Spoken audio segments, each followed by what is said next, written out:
We didn't fire any customer. So we were in a fortunate position where it didn't require a lot of investment to retain the SMB type of customers. And until today, actually, if you're an SMB, you can go to our website, duda.co, and sign up for a website. And we probably still have a lot of SMBs, although the messaging on our website is very clearly geared towards agencies and web professionals. But some small businesses are more technically inclined and maybe want a more sophisticated product and find it within our solution.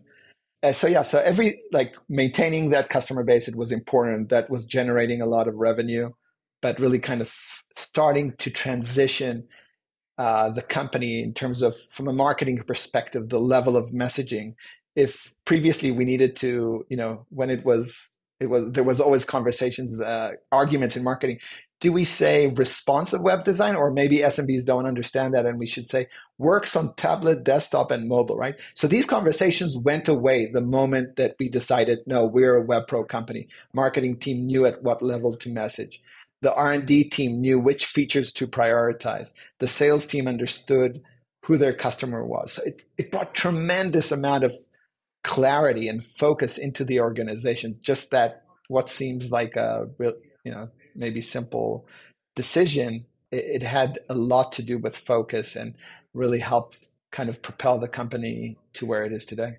Great. So I want to talk about growth and some of the strategies that helped you, grow the business, as well as some that didn't work out well. Before we do that, one of the things that we didn't talk about was the Google deal or partnership, which happened, I think, around 2012. So can you explain what was that deal? What did it look like? And how did it come about? So this was still on the mobile days when we were still Duda Mobile, and conversations with Google got to a place where they wanted to offer our mobile product to their customers under their own brand. And Google very seldomly does that, where they will take a small startup's software, put their own brand on it. It was like Google Mobile Website Builder powered by Duda. So it was co-branded. And they emailed their Google AdSense, Google AdWords, Google Analytics customers, telling them you should really mobilize your website with this software. Because their intent, they were actually losing advertising dollars because desktop sites were not driving the engagement on mobile. And they wanted a lot of their customers to move to mobile to drive more advertising sales. So that partnership was extremely beneficial for us. I think until today, a lot of people, when I say Duda, they say Duda Mobile. Like, even though this was a product from 10 years ago, it's just being associated to the Google brand and the power of marketing that they have when they do something at this scale. And we were working with so many teams inside Google in different countries, different locations, to make sure we were localizing this product for different markets, for the Spanish market, obviously for the English market, for the Japanese market. We can talk about that as well. So that I really feel gave us a huge boost. And by the way, some of the challenges that I talked, the flags down the road in that relationship with Google around where we started to sense that mobile might be a problem, is some pushback that came from, again, this was maybe a year in or a year and a half into that relationship with Google, and that partnership was working well. But some of their engineers started pushing back on, Duda Mobile, we don't see it as the future solution. The future is really responsive. So these are some of the things where we picked up, where some of our partnerships were also having this debate internally if this is the right solution or not for the future. How did that deal come about? How did you get talking to the folks at Google? Oh, yeah. I don't remember exactly how that one came about. I mean, it is really unusual for Google to want to take a product from a startup and white label that for their customers.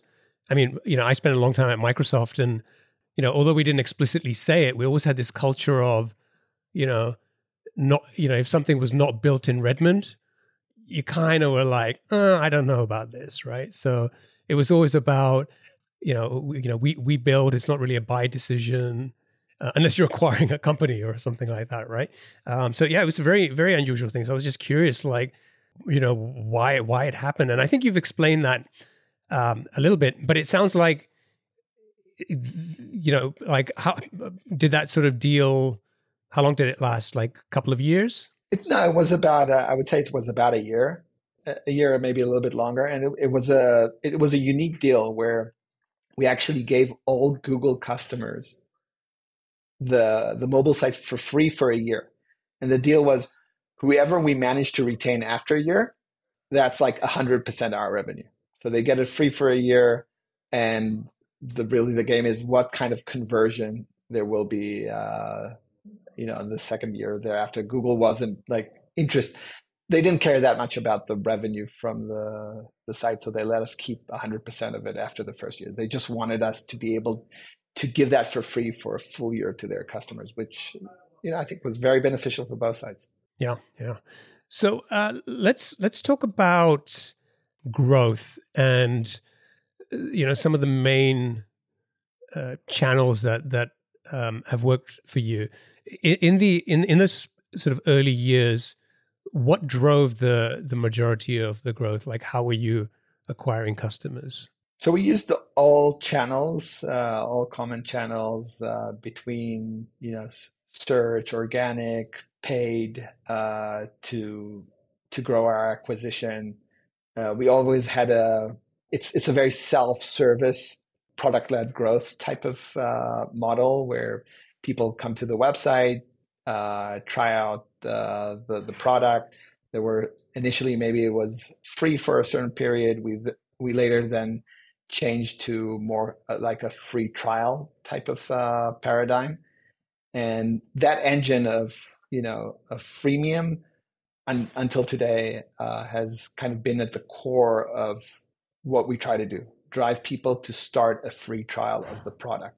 So when you can do that with software and give it to for free for a certain period of time, I think this is a key to kind of the success and getting kind of a really large top of funnel and eventually optimizing that to conversion. So initially, you're driving sort of this product-led growth, and then you started to see this opportunity for a reseller program. Right. And so the reseller program is, initially it was, like many maybe companies have on their website, somewhere on the navigation, you have something that says partners or resellers. And that's how it started, with folks asking. We gave some additional features in that program, like you could actually white label our own product. So display it, you could display it to your customers under your own brand, and you would have to pay extra for that. It was also a way, like, we looked at our, inside the funnel that we had and tried to identify folks who could be interested in that program and kind of funnel them to talk to salespeople. That's the only area where we had salespeople. So it's either you did self-service and used it, or if you wanted to talk to us about the reseller program. And that reseller program, started growing. We hired more people. It became more established, more successful, started generating more material revenue to a certain point where, and it kind of started taking more real estate on the website, where we kind of figured out, this should actually, this is the product.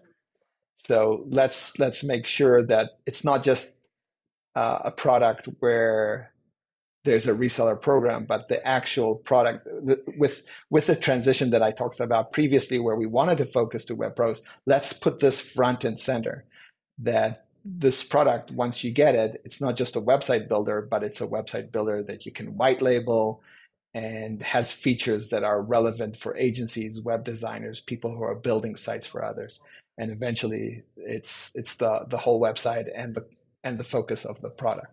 And so this became like your primary growth channel for the business until you sort of made this shift to selling more to agencies.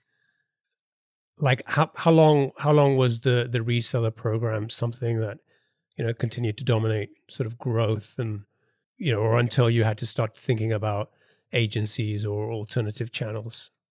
So not what we call like our agencies are the resellers, right? That's they are the channel into the SMB market. So kind of at that point in 2015, when we decided, no, we're going to be a web pro only type of company, that's kind of when we fully transitioned, where that program of web pros was basically the only program, and the price and the plans that we had on our website were only plans for people who are going to resell. So build websites and resell the websites.